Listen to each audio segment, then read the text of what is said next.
책은 당신의 삶을 바꿀 수 있습니다. 안녕하세요. 책책책입니다. 들으면 들을수록 여러분들의 운이 좋아지는 읽고 떠들기 시작하겠습니다. 오늘 소개드릴 책은 Keep Going, 신사임당님이 지으신 책입니다. 21세기 북스에서 나왔고요.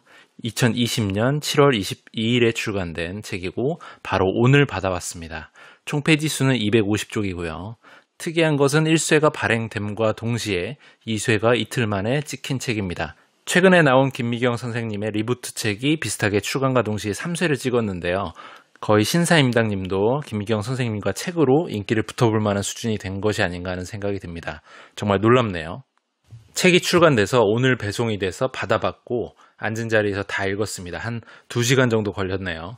신사임당님을 좋아하는 사람으로서 그리고 북튜버로서 가장 먼저 이 책을 가지고 이야기해보고 싶어서 빠르게 좀 읽었습니다.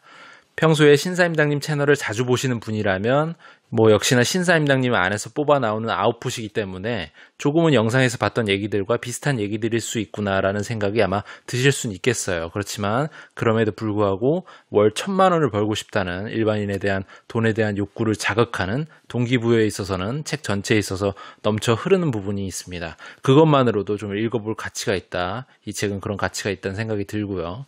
이 책은 전체적으로 신사임당님의 개인적인 이야기와 사업을 하게 되기까지의 부분이 한 30 정도 되고 네이버 스마트 스토어에 대한 부분이 50 그리고 유튜브에 대한 것이 20 정도 되는 수준이라 보면 될 것 같습니다. 신사임당님은 처음 4천만 원을 가지고 장사에 도전했다고 하십니다. 회사를 다니면서 시간을 쪼개서 틈틈이 준비를 했고요. 부족한 돈은 동업자를 만나서 해결을 했다고 합니다. 자영업을 하려면 모든 것을 걸어야 된다고 생각을 하셨기 때문에 그 당시에는 회사를 다니면서 하려니까 시간이 좀 부족해서 이직을 마음을 먹고 퇴사를 일단 하신 다음에 그 이직을 하기까지의 그 기간 동안 이 창업을 준비하셨다고 합니다. 동업자의 돈 4천만 원을 합해서 총 8천만 원의 돈을 모두 보증금과 인테리어에 쏟아 부으셨다고 합니다. 하지만 사업은 잘 진행되지 않았고 결국에 동업자와 신사임당님은 인간의 밑바닥을 보이면서까지도 싸우면서 마무리가 좋지 않았다는 내용이 나옵니다. 회사를 다니고 있었던 신사임당님은 아내 명의로 장사를 시작했는데 동업자가 아내를 몰래 법무사 사무실로 데려가서 본인이 투자한 4천만 원의 원금을 변제한다는 그런 공증도 받고 하는 식으로 해서 손해를 크게 보셨다고 합니다. 돈을 벌려고 사업을 시작했는데 4천만 원의 빚이 생겼을 뿐만 아니라 매달 월세만도 500만 원씩 나갔다고 합니다. 그래서 사업을 덜컥 시작한 자신이 너무 미웠고 이 당시 이 힘든 시기에 아내의 도움과 헌신이 없었다면 아마 모든 걸 포기했을 거라는 내용들이 나옵니다. 저자는 이 책 전반에 걸쳐서 계속해서 작은 시도, 작은 사업의 시도를 하기를 권하고 있는데요. 저자가 쇼핑몰을 한 이유에 대해서 얘기를 하고 있습니다. 저자의 외모가 잘생겼다거나 말솜씨가 뛰어났다거나 운동이나 노래를 잘했다면 아니면 뭔가 특별한 재능이 있었다면 아마 원가를 들이지 않고 그것들을 파는 작은 게임을 아마 시작했을 거라고 말합니다. 그렇지만 신사임당님한테는 아무것도 없었고 그렇기 때문에 다른 사람들이 만들어 놓은 것들을 팔기 시작했던 것이죠. 확고한 교환 가치를 지닌 물건은 누가 파느냐의 차이가 없습니다. 온라인은 더 심한 것이죠. 강남에서 사든 강릉에서 사든 똑같은 아이폰인 것입니다. 이것이 바로 공산품의 위력인 것입니다. 별다른 재능도 없고 어떤 노하우를 습득하지도 못한 사람이 그러니까 일반인들이 선택할 수 있는 어찌 보면 유일한 것이 이렇게 공산품을 파는 것일 수 있다라는 얘기가 나옵니다. 직장 생활을 계속한다는 것은 인생의 대부분을 비교적 안전한 시도로 채우는 것이라 볼 수 있습니다. 그러나 한 번의 프로젝트의 실수로 인해서 좌천이 되거나 할 수도 있는 것이죠. 무수한 운과 변수가 작용하는 것이 사업인데 실패의 원인을 찾아서 누군가에게 책임을 씌우게 되는 것이죠. 그 사람이 회사에서 내가 되지 말라는 법은 없는 것이죠. 그렇기 때문에 프로젝트가 계속 성공하더라도 한 번 삐끗하게 되면 승진을 하기 어렵고 경쟁에서 낙오될 수가 있는 것입니다. 이러한 상황을 생각했을 때 그리고 좀 더 많은 돈을 벌고 싶은 그 마음을 생각했을 때 저자는 사업을 선택하게 되었다라는 이야기를 풀어가고 있습니다. 누구나 관심이 있다고 볼 수 있는 신사임당님이 과연 돈을 얼마나 버는가에 대한 얘기들도 나와 있는데요. 처음에 월급의 200만 원을 ETF에 투자해서 3천에서 4천만 원 정도의 종잣돈을 모으셨다고 합니다. 근데 이걸 통해서 이제 사업을 시작했고 처음에는 굉장히 좋지 않았지만 결국에는 위기를 극복해서 사업을 성공적으로 렌탈 스튜디오 사업을 성공적으로 이끌어 가시면서 이 1호점 렌탈 스튜디오 1호점에서 월 1,000만 원의 수익을 만들어내기 시작했고 그걸 통해서 2호점, 3호점으로 뻗쳐나가셨다고 합니다. 그 이후에 이제 좀 더 여유가 생기면서 다른 것들을 시도를 하게 됐고 스마트 스토어에 도전하시게 되면서 역시나 역시나 이 스마트 스토어를 통해서도 월 1,000만 원 이상의 수익을 발생하게 했고요. 스마트 스토어가 성장하면서 조금 더 여유가 있어지니까 유튜브를 시작하시게 됐고 나머지는 이제 외주를 다 주신 거죠. 내가 들어가는 노동력들을 다 아웃소싱을 한 상태에서 유튜브에 집중하면서 유튜브 수익이 월 1,000만 원이 넘고 현재는 월 5천만 원 정도의 수익을 달성하고 있다고 하십니다. 그리고 여기에 더해서 본인의 가장 장기라 볼 수 있는 이 네이버 스마트 스토어에 대한 지식을 파는 행위, 파는 사업이라 볼 수 있는 클래스 101 그 사이트를 통해서 돈 버는 방법을 알려주시면서 역시나 이걸 통해서도 월 5천만 원 정도의 수입을 버신다고 합니다. 그러니까 총 합쳐서 그러니까 1억 이상의 월 수입을 지금은 달성하고 계신다라고 볼 수 있겠습니다. 굉장히 놀랍죠. 대단합니다. 그래서 현재 근황이라고 볼 수도 있는 부분이 나오는데 부동산 관련 지식을 바탕으로 대출을 조금 껴가지고 36억짜리 건물을 매입해서 건물주가 되었다라는 얘기도 나와 있습니다. 나한테 중요한 일을 하면서도 돈을 벌 수 있다면 얼마나 좋을까요? 저자는 회사에 매여서 원하지도 않는 영상을 만드는 일을 더 이상 하고 싶지 않아가지고 퇴사를 했습니다. 하지만 저자에게 중요한 일을 하려면 돈이 필요했고요. 그래서 돈이 들어오는 구조를 만들려고 계속해서 노력을 했습니다. 이 와중에서 저자에게 중요한 일을 하기 위해서 급한 일에서 벗어나는 방법에 대한 것들을 알게 되었습니다. 이른바 일요일에는 나만의 생각 시간을 갖는 것이었습니다. 이날은 전화나 문자가 와도 답변을 하지 않고 오로지 다음 주에 해야 할 일, 목표를 세우고 점검하는 데 집중한다고 합니다. 어떤 사람이 급한 연락을 하더라도 절대로 받지 않고 모든 연락을 무시하고 오로지 생각하는 데만 집중한다고 합니다. 그래서 이렇게 일요일날 생각을 해서 계획을 세우는 것들을 평일날은 생각을 하지 않고 생각을 분리해서 실행에만 집중한다고 합니다. 그래서 생각과 실행을 좀 분리해서 좀 더 효율적인 움직임을 만들어내려는 이 노력을 알 수가 있습니다. 많은 직장인들이 회사에서 시키는 대로 일하기가 싫어서 퇴사를 고민합니다. 저자도 물론 그랬다고 합니다. 하지만 반대로 생각해보면 회사에서 시키는 일을 할 때는 자신의 부족함이나 실수들이 드러나지가 않습니다. 회사를 그만두고 나면 대낮까지 잠을 자든 밤을 새우든 사업 아이템을 바꾸든 아무도 관심이 없고 모든 일의 방향은 온전히 나의 몫인 것입니다.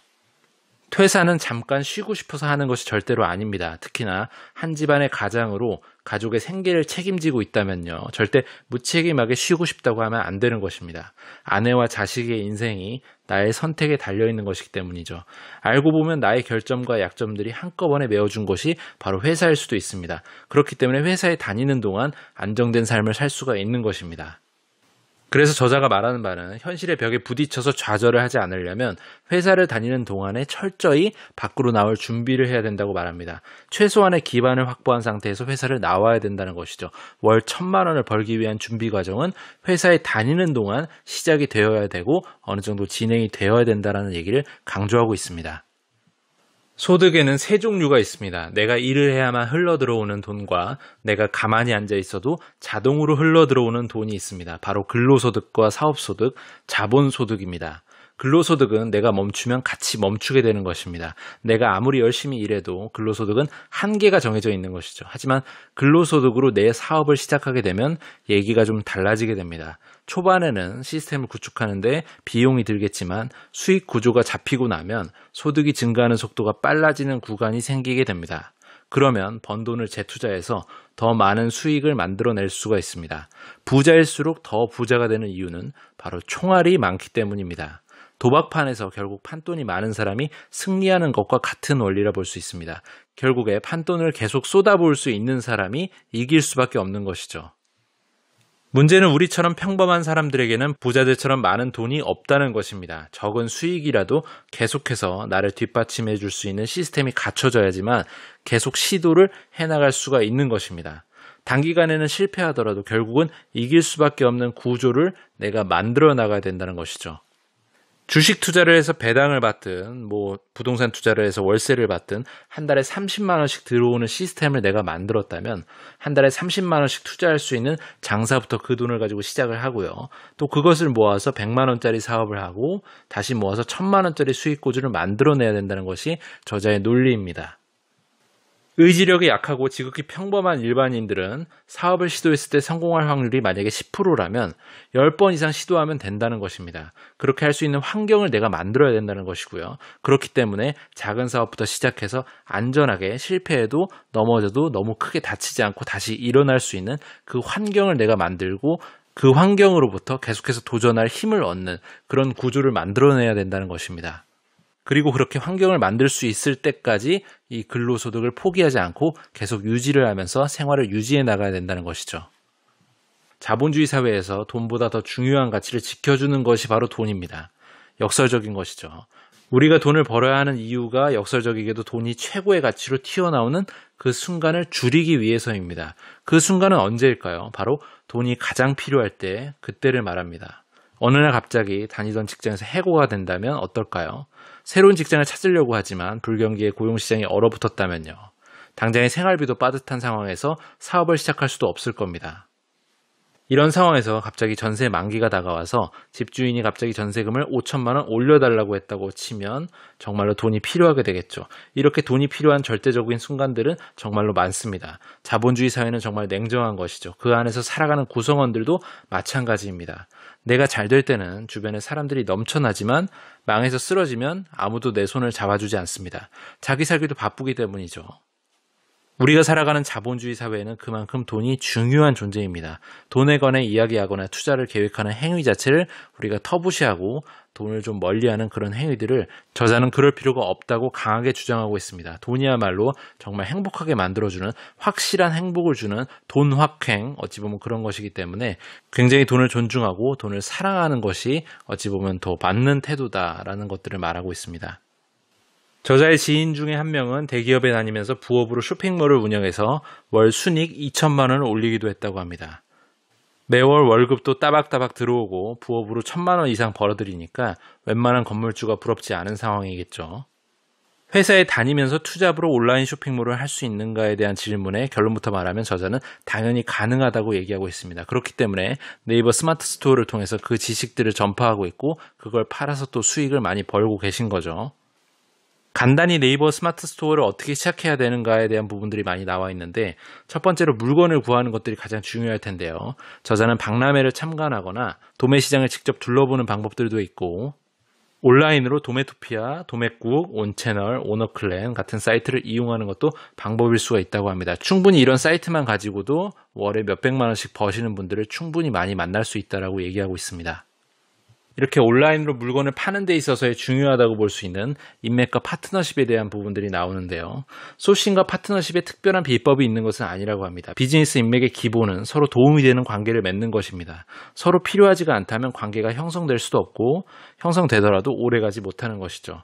정서적인 필요든 기술적인 필요든 상대에게 뭔가 도움을 내가 주다 보면 인맥은 자연스럽게 꼬리에 꼬리를 물고 이어지는 것이라고 강조하고 있습니다. 내가 필요로 하는 것을 가진 사람이 있다면 그것을 요구하기 전에 상대에게 어떤 것을 줄 수 있을지를 먼저 생각해야만 합니다. 아무것도 주지 않고 받기만 하는 관계는 사적으로든 일적으로든 절대로 지속될 수가 없는 것입니다. 전체 소매 시장의 판매액 중에 온라인 쇼핑이 차지하는 비중이 계속해서 커지고 있다고 합니다. 2018년에 18.8%였는데요. 2019년에는 21.4%, 2020년에는 23.2%로 올라갔습니다. 역대 최대치로 계속해서 증가하고 있다 보시면 되겠습니다. 이렇게 성장하는 판에서 사업을 벌이는 것이 어찌 보면 당연한 것이라 볼 수도 있겠는데요.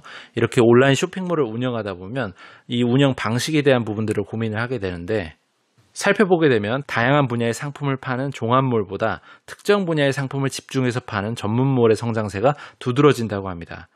예를 들어 최근에는 반려동물들에 대한 제품들을 판매하는 전문몰의 성장세가 높고요. 온라인 쇼핑몰은 처음 시작하는 사람이라면 이렇게 전문몰, 뭔가 특화된 것들을 선택하는 것이 유리하다고 말하고 있습니다. 실제로 저자의 주인이고 창업 다마고치를 하신 그분도 홈트 친구라는 네이버 스마트 스토어를 개설해서 집에서 할 수 있는 홈 트레이닝에 관한 그런 물품들을 판매해서 수익을 얻었고 실제로 그 피트니스와 집에서 할 수 있는 홈짐 형태의 그런 상품들을 특화한 전문몰의 형태를 띄었다고 볼 수가 있겠습니다. 저자는 스스로를 나약하고 만만해 보이는 사람이었다라고 말하고 있는데요. 이것을 본인은 더 이용했다. 이런 면모들을 더 이용해서 사업에 활용했다. 성공에 도움이 되게 바꿨다라는 식으로 얘기를 하고 있습니다. 억지로 강인함을 끌어내는 대신에 만만해 보이는 것을 역이용해 보는 것이 좋습니다. 무시당하는 것이 곧 기회가 될 수도 있기 때문이죠. 저자가 아마 회사를 다녔을 때 핵심 업무를 맡는 이른바 주류에 속했다면 사업을 따로 준비할 수는 없었을 것이라고 말합니다. 왜냐하면 핵심 인재로 분류돼서 모두가 주목해서 저자를 바라보는 상황이 있었다면 다른 걸 하기가 어려웠겠죠. 자신이 상대에게 반격의 의지를 내비치거나 강하게 보이려고 한다면 상대는 물러서기보다 더 강한 한 방을 준비할 수가 있습니다. 상대가 더 강해질수록 내가 수세에 몰릴 수 있는 것이죠.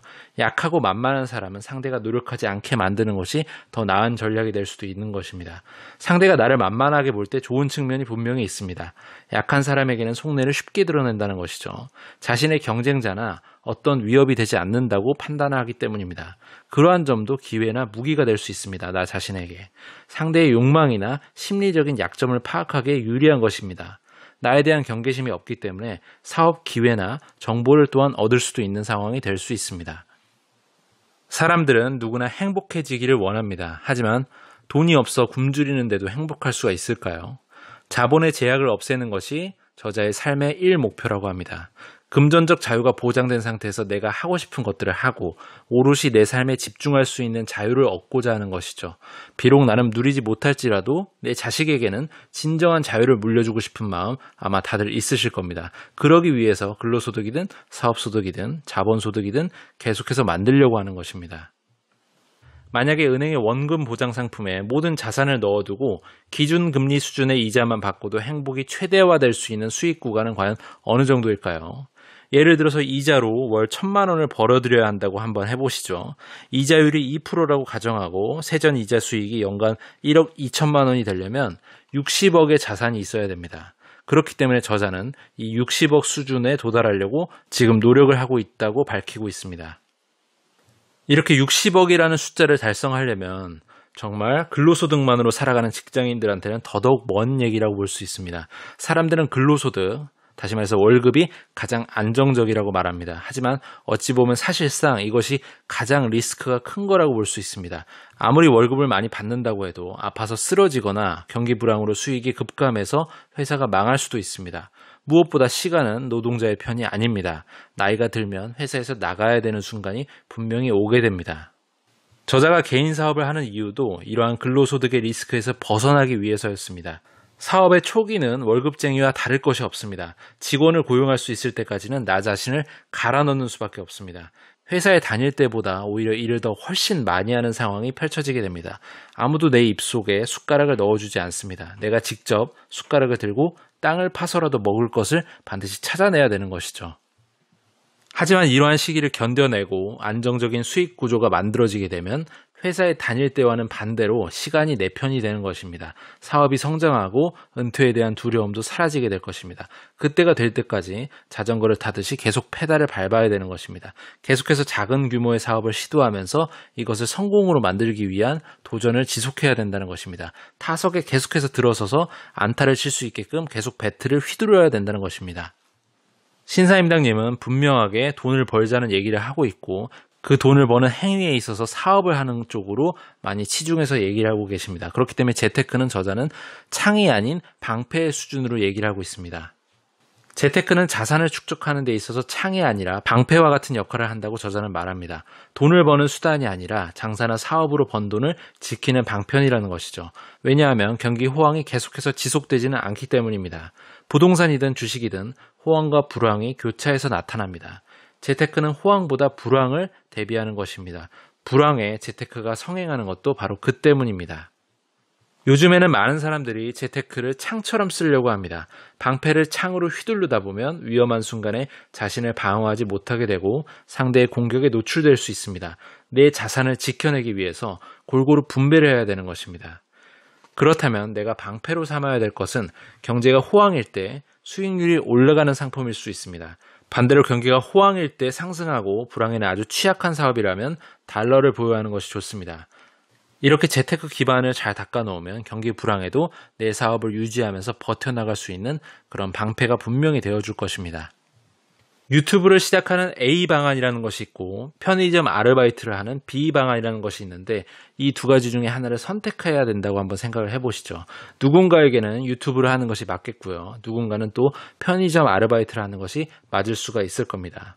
모든 사람들이 유튜브를 해서 월급 이상의 돈을 버는 것은 아니죠. 편의점 아르바이트를 하더라도 번 돈을 차곡차곡 모아서 이것을 투자를 해서 큰 돈을 벌 수도 있는 것이겠고요. 문제는 많은 사람들이 생각만 할 뿐 어떤 선택도 하지 않는다는 것입니다. 아무런 선택을 하지 않는다면 기회비용 자체가 발생하지가 않습니다. A와 B 두 가지의 방안이 있는데 A를 선택함으로써 B를 잃게 된다면 그 B가 바로 기회비용이겠죠. 첫 번째 선택이 있어야 잃어버리는 선택이 존재하는 것입니다. 그런데 사람들은 생기지도 않은 기회비용에 지레 겁먹고 선택을 남에게 떠넘기던지 하지 않는 것이 대부분입니다. 최악의 선택이라도 해야지만 기회비용이라는 것이 생기는 것입니다. 돈을 벌고 싶다면 이 기회비용을 생각하지 말아야 된다고 저자는 강조합니다. 내가 투입하는 노동력이나 자본 대비 수익률을 전혀 모르는 상태에서 남에게 성공 가능성을 물어보는 것은 정말 바보 같은 짓입니다. 내가 무엇을 잘할 수 있는지 자신이 가장 잘 알 것입니다. 그런 식으로 시간을 낭비하는 것 자체가 이미 기회비용을 까먹고 있는 것이고요. 최악의 선택을 함으로써 날리는 기회비용보다 아무것도 하지 않았을 때의 기회비용이 훨씬 더 큰 것입니다. 내 인생을 남이 살아줄 수가 없듯이 선택도 내가 해야 되는 것입니다. 돈을 버는 방법이 세상에 수없이 많겠지만 최고의 방법이라는 것은 없습니다. 어떤 방법이 성공할지는 정말 아무도 모르는 것이고요. 한 가지 확실한 것은 아무것도 하지 않으면 돈을 벌 수가 없다는 것입니다. 돈을 못 버는 이유는 돈을 벌 수 있는 일을 하지 않기 때문입니다. 유튜버가 너무 많아. 스마트 스토어에 수만 가지 제품이 있는데 그중에서 뭐 살아남기가 쉽겠어? 부동산은 정점 찍어서 이제 내리막인데 이런 생각을 하면서 우리는 많은 선택의 기회들을 흘려보내고 아무런 선택도 하지 않는 것은 아닌지 한번 자문해 볼 필요가 있습니다. 부자 되는 법에 대한 책들이 정말 시중에 많이 있습니다. MJ 드마코가 쓴 부의 추월차선 아마 다들 아실 겁니다. 그 책에서 말하는 것처럼 부의 추월차선으로 우리가 갈 수 있다면 얼마나 좋겠습니까? 하지만 평범한 우리들의 생각으로는 우리의 두뇌와 능력으로는 여유자금이 없는 이 현실로는 아마 쉽지가 않을 수 있습니다. 그렇기 때문에 좌절하고 포기하게 되는 것이죠. 그래서 신사임당님은 부의 서행 차선을 달리자는 얘기를 하고 있습니다. 부의 서행 차선을 달리면서 내가 하고 싶은 것들을 이뤄낼 수 있는 그런 환경을 내가 차곡차곡 만들어 나가야 된다는 것이죠. 평범한 사람들이 어느 날 갑자기 부자가 되는 법칙 50가지를 알았다고 해서 돈이 저절로 들어오는 구조를 만들고 부의 추월 차선을 달리는 것은 정말 쉽지 않은 일입니다. 부의 추월 차선을 타면 사고가 날 확률도 높고요. 자칫 큰 사고로 이어지게 되면 완전히 죽을 수도 있습니다. 하지만 신사임당이 말하는 부의 서행 차선은 사고가 날 위험도 적고 설령 사고가 나더라도 피해가 크지 않고 다시금 도전할 수가 있는 것입니다.